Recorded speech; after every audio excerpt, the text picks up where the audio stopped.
요한계시록 3장 7절에서 13절까지의 말씀입니다.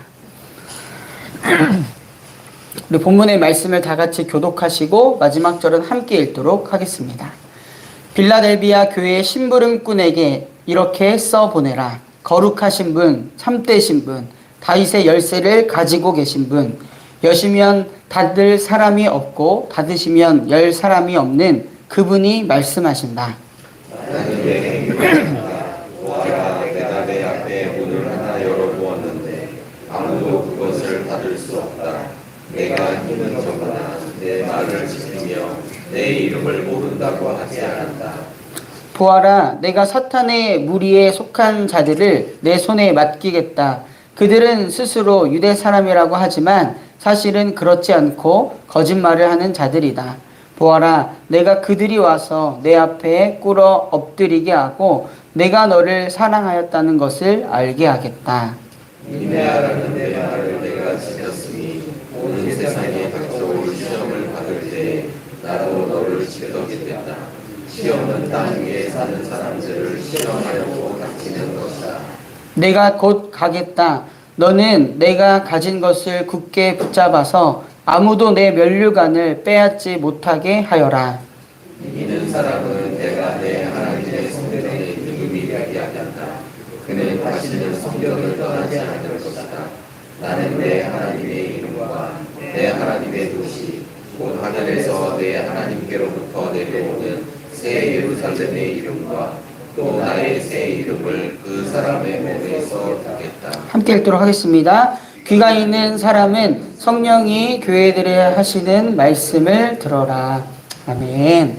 네, 오늘 하루도 우리에게 새로운 날을 허락해 주신 주님의 은혜에 감사드립니다. 지난 밤 또 지금까지도 계속 비가 오고 있는데 그 비를 뚫고 또 이 자리에 나와 하나님을 예배하는 우리 모두에게 주님의 평강이 더하여지기를 간절히 바랍니다. 오늘 우리가 읽은 본문은요, 요한계시록에서 소아시아 7교회에게 쓴 예수님의 그런 편지 중 빌라델비아 교회에 대한 주님의 언급을 다룬 내용입니다. 각 교회별로 특징이 있다는 것을 우리는 알고 있습니다. 다양한 환경에서 다양한 모습으로 신앙생활을 하는 교회들을 우리는 만날 수가 있죠. 주님께서는 교회의 모습에 따라서 때로는 책망하시기도 하고요. 때로는 칭찬하기도 하십니다. 즉 주님께서는 그 교회들의 모습을 다 보고 계시고 다 알고 계신다라는 것을 우리는 알 수 있습니다. 오늘 본문 8절에서도요. 주님께서는 말씀하십니다. 나는 내 행위를 안다. 나는 내 행위를 안다. 그냥 보시는 것이 아니라 그들의 중심을 보시는 분, 그리고 그들의 모든 것을 아시는 분이 우리 주님이라는 것을 일러줍니다.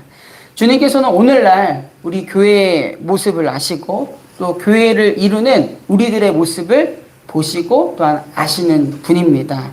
이 사실 하나만을 또 분명히 한다면요. 분명 우리의 신앙은 달라질 수밖에 없습니다. 눈속이 많은 신앙생활, 또 겉모습만 하는 신앙생활, 또 대충 또 적당히 하려는 신앙생활을 지향하지 않을까요? 감사하게도 주님께서는 교회들에게 책망을 하시면서 너희들이 이러한 잘못을 했으니 너희는 그냥 벌을 받아 마땅하다 라고 그냥 책망과 벌을 내려주시는 것이 아니라 권면을 하십니다. 너희들이 이렇게 살아왔지만 앞으로는 이렇게 살아내 주었으면 한단다. 이것이 바로 주님의 마음입니다. 교회로서 또한 성도로서 이 땅에서 잘 살아내기를 바라는 마음이 담겨져 있습니다. 또한 칭찬받아 마땅한 교회들에게는요. 생명의 면류관을 너에게 주리라. 면류관을 너에게 주리라 약속을 해주십니다. 지금의 모습을 격려해 주시고 앞으로도 그 모습을 지켜내기를 바라는 주님의 마음이 담겨져 있다는 것을 알 수가 있습니다. 오늘 교회된 우리에게도 그 주님의 마음은 동일합니다. 책망할 것이 분명히 있지만 그것으로 끝나는 것이 아니라 권면하셔서 그리스도인으로서 또 교회로서의 모습을 갖춰 나가기를 바라는 주님의 마음, 또 그것을 돕고자 하는 주님의 마음이 오늘 우리에게도 있습니다. 또한 칭찬할 부분이 있다면 그 부분을 격려해 주시고 그 모습을 끝까지, 즉 주님 다시 오실 때까지 지켜내기를 바라는 마음이 오늘 우리에게도 있으시다는 것입니다. 그리고 이 두 마음 모두가 이 땅의 성도들과 교회를 참으로 사랑하시는 그런 주님의 마음으로부터 비롯된 것입니다. 오늘 우리가 그 사랑 안에 있음을 잊지 말기를 간절히 바랍니다. 오늘 우리가 함께 나눌 빌라델비아 교회는요, 이교도의 그런 환경과 또 유대인의 박해 속에서 예수님의 말씀과 또 그 이름에 충실하게 머물러 있었기 때문에 칭찬과 약속을 받은 교회입니다. 책망을 받지 않았어요. 즉 이러한 모습들을 우리가 잘 보고 또 따르면 좋은 모델이 되겠습니다. 먼저 빌라델비아는 지금의 튀르키예의 한 지역에 위치해 있습니다. 소아시아 중앙평원으로 들어가는 교역지였기에 전략적으로 아주 중요한 위치에 있었습니다. 그래서 그 당시 로마 제국이 그곳에서도 제우스를 또 황제를 위한 신전도 세우고 또 도시를 건설했다는 것을 알 수가 있습니다. 특별히 헬라의 신전이 많았고 또 종교 행사가 많아서 이 빌라델비아 도시를 작은 아테네다라고 불릴 정도였습니다. 주후 17년에 그 지역에 아주 큰 지진이 일어났습니다. 도시가 막 무너지고 황폐하게 됐죠. 그때 로마 황제의 원조를 받아 도시가 또한 재건됩니다. 그만큼 중요한 곳 중에 하나라는 것이죠. 그래서 네오 카이사랴, 잠시 개명되기도 합니다. 그만큼 황제에게 감사한다라는 그런 황제의 새 도시라는 이름인데요. 그만큼 황제와 가까이 있었던 도시, 황제 숭배가 또 이교도의 우상 숭배가 성행했던 곳이 이 빌라델비아라는 지역이라는 것을 알 수가 있습니다. 더욱이 이 빌라델비아는 디아스포라 유대인이 정착한 곳 중에 하나였습니다. 디아스포라, 흩어진 유대인들은요, 유대교 회당을 중심으로 지냈는데요. 이들은 민족적으로, 종교적으로 이 회당에서 단합하고 결속하여서 하나의 또 그들의 세력을 형성하였습니다. 특별히 뿔뿔이 흩어졌기 때문에 조금씩 모여서, 회당에서 모여서, 그리고 한 가지 더는 그 당시 로마 정부와 야합하여서 그리스도를 박해하는 일에 주동하는 역할을 하기도 하였습니다. 유대인들 우리가 잘 알지만 선민이라고 하지만 하나님의 아들 예수 그리스도를 죽인 민족이기도 하고요. 또 예수 그리스도를 메시아로 믿지 않는 민족이었습니다. 이 빌라델비아에서도 유대인들이 교회에 대한 박해를 했던 곳이라는 것을 우리는 알아야 하겠습니다. 이렇게 빌라델비아는 그 당시 황제 숭배와 이교도 숭배가 아주 성행했던 곳, 그리고 유대인들의 박해가, 그리스도인을 향한 박해가 아주 극심했던 곳이 이 빌라델비아 교회였습니다. 어떤 말이냐면 신앙을 지키기가 참으로 어려웠던, 결코 쉽지 않았던 이 지역이 빌라델비아라는 지역이었다는 것입니다. 그러나 그러한 환경 속에서도 그 교회를 보시는 주님의 평가는 다음과 같습니다. 8절 하반절에 있는데요. 내가 힘은 적으나 내 말을 지키며 내 이름을 모른다고 하지는 않았다. 아멘. 내가 힘은 적으나 내 말을 지키며 내 이름을 모른다고는 하지 않았다. 내가 힘은 적으나, 이 말은 빌라델비아의 교회의 상황을 아주 잘 이야기해 주는데요.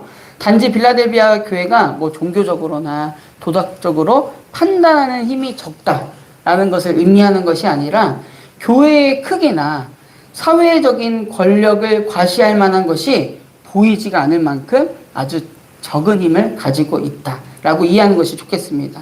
그래서 빌라델비아 교회는 이 세상의 그런 기준으로 볼 때, 안목으로 볼 때는 매우 뭔가 무력한 집단, 그리고 크게 신경 쓰지 않아도 될 작은 집단으로 보였을 것입니다.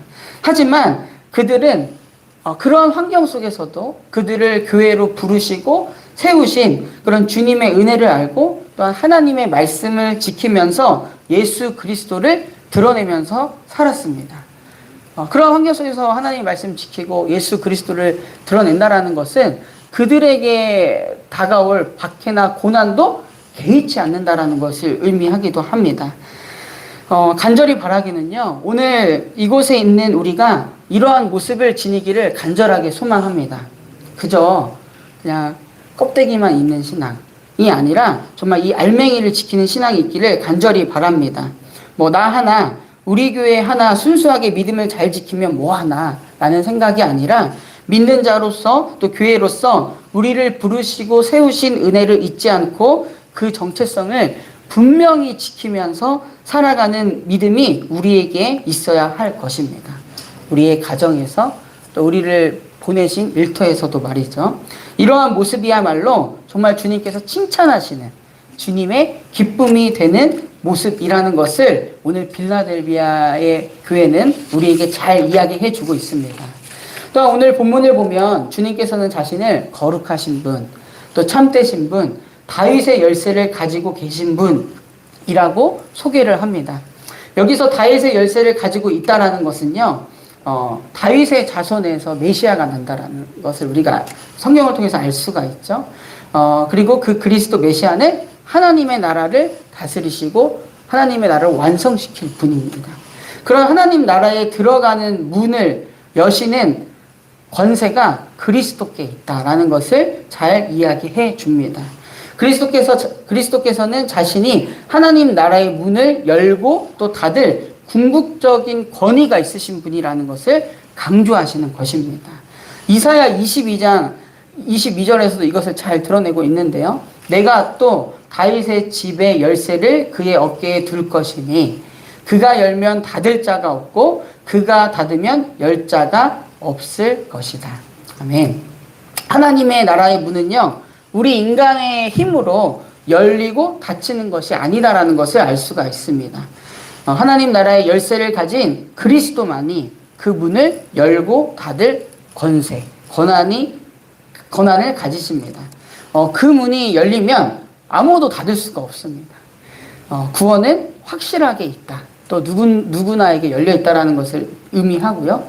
또 그 문이 닫히면 아무도 열 수가 없습니다. 심판의 때도 분명하게 있다라는 것을 잘 이야기해 주고 있습니다. 그 당시 빌라델비아 교회가 있는 환경은 로마와 그에 함께하는 유대인들이 지배하는 것과 같았고 또 그들은 자신들에게 굽히지 않는 빌라델비아 그리스도인들을 배제하면서 박해했습니다. 하지만 다윗의 열쇠를 가지고 계신 주님이라는 이 소개는 궁극적인 구원과 그로 인한 평강은 주님의 손에 달려 있다라는 것을 의미합니다. 이 사실을 빌라델비아 교회에는 알고 있었고 믿었기 때문에 그들은 결코 쉽지 않은 환경 속에서도 하나님의 말씀을 지키면서 주님의 이름을 모른다고 하지 않았던 것입니다. 어떠한 환경 속에서도 인내할 수 있었던 것입니다. 주님께서는 빌라델비아 교회 곧 하나님의 말씀을 지키고 그리스도의 이름을 드러내며 사는 자들에게 다음과 같은 약속을 하십니다. 10절을 보면요. 온 세상이 닥쳐올 시험을 받을 때에 나도 너희를 지켜주겠다. 너희가 나의 내 말을 지킨 것처럼 나도 너희를 지켜주겠다 약속하십니다. 어떠한 상황에서든지 주님의 보호하심과 인도하심을 의미합니다. 11절을 보시면요. 내가 곧 가겠다. 그리고 내 면류관을 뺏지 못하게 하리라. 곧 가겠다라는 것은 언제든지 내가 갈 수 있다라는 것을 의미하고요. 그래서 지금처럼 그 믿음을 잘 지키고 있으라고 말씀하십니다. 그리고 본문의 말씀을 통해서 알 수 있는 것은 믿음을 지키고 살아가는 것 자체가 주님께서 허락하신 면류관을 쓰고 있는 것이라는 것을 이야기해 주고 있습니다. 오늘 우리도 마찬가지입니다. 우리가 우리의 부르신 삶의 자리에서 믿음을 지키고 있는 것 자체가 우리에게 허락하신 면류관을 쓰고 있는 그런 모습이라는 것도 잊지 마시기를 바랍니다. 그리고 12절에서는요. 내 하나님의 성전에 기둥이 되게 하겠다. 하나님의 말씀을 지키는 자들, 그리스도 예수의 이름을 배반하지 않고 드러내는 자들 자체가 하나님의 성전을 지탱하는 기둥이 된다라는 의미입니다. 하나님의 성전이 어떻게 세워지고 유지되는지도 잘 이야기해 주고 있습니다. 결코 대단한 물질이나 또 대단한 힘으로 하나님의 성전은 유지되는 것이 아닙니다. 하나님의 말씀을 지키고 그리스도의 이름을 드러내는 그 믿음으로 하나님의 성전은 세워지고 유지된다라는 것도 이야기해 주고 있습니다. 이는 오늘날 우리 교회에게도 마찬가지입니다. 새 예루살렘의 이름과 또 나의 이름을 그 사람 몸에 써두겠다. 새 예루살렘은 하나님의 백성이 장차 거할 곳입니다. 우리는 하나님 나라의 새로운 시민권을 가지게 될 것이다 라는 것도 하나님께서 약속해 주십니다. 우리 사랑하는 정능의 성도님들, 교회로서 오늘 여러분의 모습을 보시고 주님께서 여러분의 모습을 보시고 여러분의 행위를 아십니다. 여러분을 부르신 그 자리에서 하나님의 말씀을 지키고 영광스러운 주님의 이름을 드러내는 삶을 살기를 간절히 바랍니다. 그렇게 주님의 참된 교회의 모습을 드러내는 우리 적는 교회가 되기를 또한 간절히 바랍니다. 그리하여서 정말 주님께서 허락하시는 풍성한 약속, 그 은혜를 누리는 우리 모두가 되기를 간절히 바랍니다. 오늘 우리를 부르신 자리에서 하나님의 말씀을 지키고 그리스도의 이름을 드러내는 삶, 그 복된 삶을 살아가는 우리 모두가 되기를 다시 한번 간절히 소망합니다. 제가 기도하겠습니다. 사랑하는 주님, 오늘도 주님의 은혜로 우리를 부르시고 교회로 살아가게 하심에 감사드립니다. 주님 보시기에 때로는 책망받는 모습도 있고 칭찬받는 모습도 있을 것입니다. 책망받는 모습이 있을지라도 다시금 우리를 권면하시는 주님을 바라보고 고쳐나가는 믿음이 있게 하여 주시옵소서. 때로는 우리를 격려하시는 주님을 더욱 사랑하는 우리가 되게 하여 주시옵소서. 그리하여서 이 땅에서부터 보다 주님의 기쁨이 되고 주님으로 인한 풍성한 삶을 누리는 우리 사랑하는 정릉의 모든 성도들, 우리 정릉교회가 되게 하여 주시옵소서. 어떠한 환경에 놓이든지 우리가 있는 자리에서부터 빌라델비아 교회처럼 하나님의 말씀을 지키고 주님의 이름을 모른다 하지 않고 그 영광의 이름을 드러내는 삶 살게 하여 주시옵소서. 평화의 왕이신 주님, 이 나라 민족을 위해 계속해서 기도합니다. 주님의 은혜로 이 나라 민족이 오늘날까지 이어질 수 있음을 잊지 않게 하여 주시옵소서. 하나님의 뜻을 구하며 하나님의 공의와 정의가 실현되는 나라 민족 되게 하여 주시옵소서. 무엇보다 하나님의 뜻에 어긋난 부분이 있다면 주님 굽어 살펴주시고 바로 잡아주시기를 간절하게 기도합니다. 세계와 열방을 위해 기도합니다. 여전히 전쟁과 분열로 인하여 신음하고 있는 이 세계, 또 기후변화로 인하여 큰 신음 가운데 있는 이 세계를 주님 긍휼히 여겨 주시옵소서. 주님의 인도하심에 우리 자신을 내맡겨 드리는 믿음이 있게 하시고 주님의 평강인 샬롬이 임하기를 간절하게 기도합니다. 몸과 마음 영혼이 아픈 환우들 있습니다. 병으로 인하여 지치는 마음을 주님께서 어루만져 주시고 주님께서 그 기간 가운데도 함께 하셔서 동행하시는 주님을 깊이 경험하는 우리 환우들 되게 하여 주시옵소서. 돌아오는 주부터는 지역사회와 함께 호흡하고자 한글 서해전이 시작됩니다. 그 시간, 그 공간을 축복하여 주셔서 찾아오는 이들이 이 지역을 사랑하시는 주님을 느끼게 하여 주시기를 간절히 바랍니다. 준비하는 손길 가운데서 주님께서 함께하여 주시옵소서.